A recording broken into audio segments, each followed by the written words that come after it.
नमस्कार आमी शुभ्रकांती चैटार्जी आमार यूट्यूब चैनल सेलेस्टियल इनबक्से प्रथमेई आपनादेर सकलके स्वागत जानाच्छि। बर्तमान ग्रहगत अवस्थानेर भित्तिते आमादेर राशिचक्रेर चतुर्थ राशि अर्थात कर्कट राशिर जातक जातिकादेर এই অক্টোবর মাস কেমন যেতে পারে আজকে আমি সেই বিষয়ে কিছু কথা বলবো। প্রথমেই যেটা বলবো যে এই অক্টোবর মাসে আমাদের রাশিচক্রে কর্কট রাশির সাপেক্ষে কোন কোন গ্রহ কোথায় কোথায় অবস্থান করবে। প্রথমেই বলি যে কর্কট রাশির সাপেক্ষে তৃতীয় অর্থাৎ কন্যা রাশির ঘরে এই মুহূর্তে রবি বুধ এবং কেতু একত্রে অবস্থান করছে এবং আগামী 10ই অক্টোবর বুধ চলে যাবে কিন্তু কন্যা থেকে তুলা রাশির ঘরে অর্থাৎ কর্কট রাশির সাপেক্ষে বুধ চলে যাবে তৃতীয় থেকে চতুর্থে। ঠিক একইভাবে আগামী 17ই অক্টোবর রবিও চলে যাবে কন্যা থেকে তুলা রাশির ঘরে অর্থাৎ কর্কট রাশির সাপেক্ষে রবি চলে যাবে তৃতীয় থেকে চতুর্থে। এই মুহূর্তে কর্কট রাশির চতুর্থেই অর্থাৎ তুলা রাশির ঘরে এই মুহূর্তে শুক্র অবস্থান করছে এবং আগামী 13ই অক্টোবর শুক্র চলে যাবে তুলা থেকে বৃশ্চিক রাশির ঘরে অর্থাৎ কর্কট রাশির সাপেক্ষে শুক্র চলে যাবে চতুর্থ থেকে পঞ্চমে। কর্কট রাশির অষ্টমে অর্থাৎ কুম্ভ রাশির ঘরে এই মুহূর্তে থাকছে শনি। কর্কট রাশির নবমে অর্থাৎ মীন রাশির ঘরে এই মুহূর্তে রাহু অবস্থান করছে। কর্কট রাশির সাপেক্ষে একাদশে অর্থাৎ বৃষ রাশির ঘরে থাকছে কিন্তু বৃহস্পতি এবং কর্কট রাশির সাপেক্ষে দ্বাদশে অর্থাৎ মিথুন রাশির ঘরে এই মুহূর্তে মঙ্গল অবস্থান করছে এবং আগামী 20শে অক্টোবর মঙ্গল চলে আসবে মিথুন থেকে কর্কট রাশির ঘরে। প্রথমেই বলি যে এই আগামী 20শে অক্টোবরের পর থেকে কর্কট রাশির জাতক জাতিকাদের ক্ষেত্রে কিন্তু স্বাস্থ্যগত দিক থেকে কিছু সমস্যা আসতে পারে। বিশেষ করে হাই ব্লাড প্রেশার যাদের রয়েছে বা উচ্চ রক্তচাপ যাদের রয়েছে তাদের ক্ষেত্রে কিন্তু আগামী 20শে অক্টোবরের পরবর্তী সময়টা কিন্তু কিছুটা সতর্ক থাকতে হবে এবং এর পাশাপাশি কর্কট রাশির জাতক জাতিকাদের ক্ষেত্রে কিন্তু ছোটোখাটো কোনো ধরনের চোটাঘাত লাগার বা সেখান থেকে কিন্তু রক্তপাত হওয়ারও একটা সম্ভাবনা সেই সময় থাকবে। তাই সেই দিক থেকে কর্কট রাশির জাতক জাতিকাদের আগামী 20শে অক্টোবরের পরবর্তী সময়টা কিন্তু কিছুটা সতর্ক থাকতে হবে। অর্থনৈতিক দিক থেকে এবং কর্মজীবনের দিক থেকে কর্কট রাশির জাতক জাতিকাদের ক্ষেত্রে কিন্তু এই অক্টোবর মাসটা কিন্তু সামগ্রিকভাবে অত্যন্ত ভালো সময়, কারণ কর্কট রাশির ক্ষেত্রে এই মুহূর্তে সাফল্যের ভাবে অর্থাৎ একাদশভাবে বৃহস্পতি অবস্থান করছে।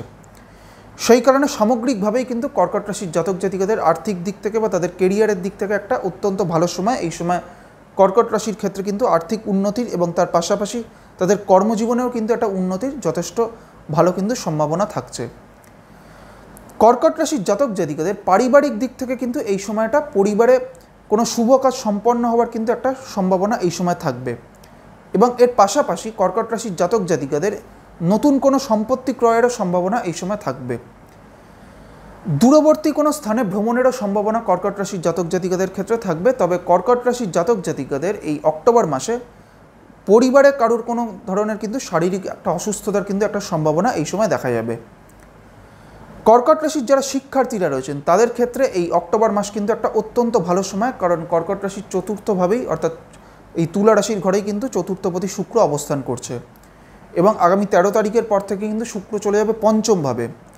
তাই এই পুরো মাসটাই কিন্তু অক্টোবর মাসটাই কর্কট রাশির যারা শিক্ষার্থী তাদের ক্ষেত্রে এই অক্টোবর মাসটা একটা অত্যন্ত ভালো সময় এবং কর্কট রাশির জাতক জাতিকাদের মধ্যে যারা উচ্চশিক্ষায় রয়েছেন বা যারা কোনো ধরনের গবেষণার সাথে যুক্ত রয়েছেন তাদের ক্ষেত্রেও এই অক্টোবর মাস কিন্তু একটা সামগ্রিকভাবে অত্যন্ত ভালো সময়। এইবার আমি আসছি কর্কট রাশির যে নক্ষত্রগুলি রয়েছে অর্থাৎ পুনর্বসু, পুষ্যা এবং অশ্লেষা, এই তিনটি নক্ষত্রের জাতক জাতিকাদের এই অক্টোবর মাস কেমন যেতে পারে। প্রথমেই আমি আসছি পুনর্বসু নক্ষত্রের ক্ষেত্রে।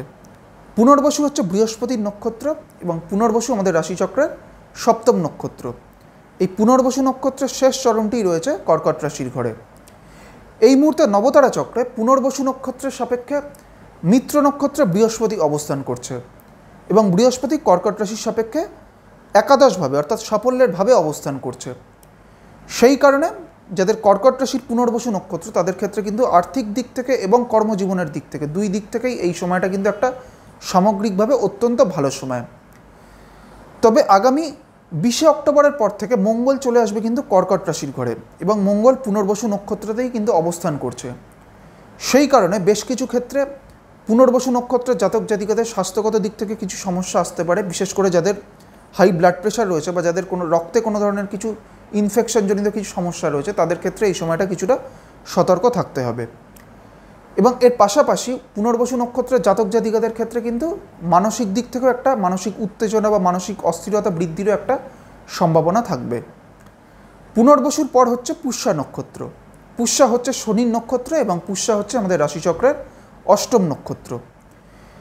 পুষ্যা নক্ষত্রের ক্ষেত্রে এই অক্টোবর মাস কিন্তু তাদের ক্ষেত্রে মিশ্র ফল লাভ হবে, অর্থাৎ ভালো খারাপ দু ধরনেরই ফল কিন্তু পুষ্যা নক্ষত্রের জাতক জাতিকারা কিন্তু পাবেন।